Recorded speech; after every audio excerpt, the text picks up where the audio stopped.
Ladies and gentlemen, my name is Hope, and here is the third reading report on the topic energy. The content of this report belongs completely to the website iea.org or International Energy Agency. The topic today focuses on renewable energy policies in a time of transition, heating and cooling.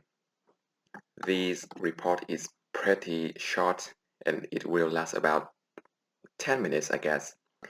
There are only two parts. The first part is the situation or the overview, and the second part is the recommendation for the solutions. Now we start with the overview. Heating and cooling accounts for almost half of global energy consumption, with most of this relying fossil fuels. However, it contributes heavily to greenhouse gas emissions and air pollution in parts of the world lacking modern energy access. Meanwhile, inefficient biomass used for cooking almost harms people's health, damage the environment, and reduce social well-being.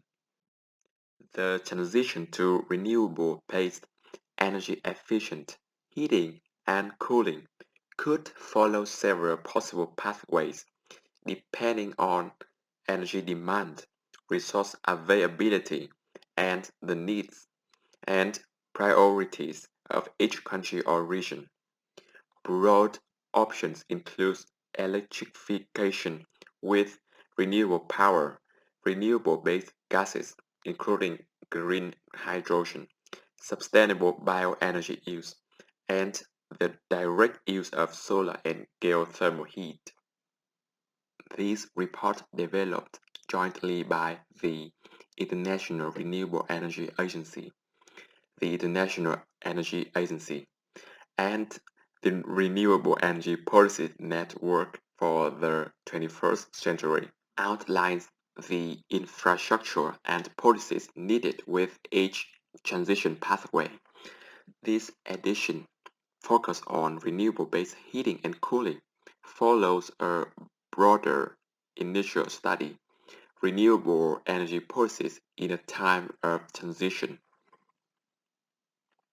The shift to renewables for heating and cooling requires enabling infrastructure, such as gas grids, district heating and cooling networks, as well as various combination of deployment, integrating and enabling policies.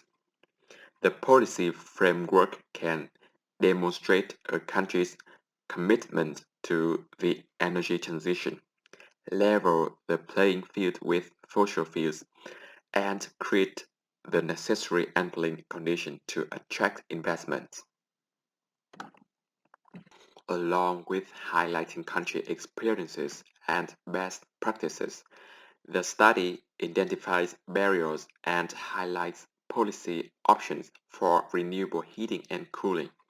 Now we move to the key recommendations. There are 8 recommendations. First, setting specific targets and developing an integrated long-term plan for the decarbonization of heating and cooling in all end uses, including buildings, industry, and cooking and productive use in areas with limited energy access. Second, creating a level playing field by phasing out fossil fuel subsidies and introducing other fiscal policies to internalize environmental and socio-economic costs. Third, combining the electrification of heating and cooling with increasingly cost-competitive renewable power generation, scaling up solar and wind use, and boosting system flexibility via energy storage, heat pumps, and efficient electric appliances. Fourth, harnessing existing gas networks to accommodate renewable gases such as biogas and green hydrogen. Fifth, introducing standards, certification, and testing policies to promote the sustainable use of biomass, combining efficient system and bioenergy solutions such as pellets, briquettes, bioethanol, or anaerobic digestion. Sixth, reducing investment risk for geothermal exploration and scaling up direct use of geothermal heat. Seventh, improving district heating and cooling networks through energy efficiency measures and the integration of low-temperature solar thermal, geothermal, and other renewable-based heat sources. Eighth, supporting clean cooking and introducing renewable-based food drying in areas lacking energy access, with a combination of financing mechanism, capacity building, and quality standards aimed at improving livelihoods and maximizing socio-economic benefits. That was the short report on the topic renewable energy policies in the time of transition, heating and cooling. Thank you for listening. My name is Hope.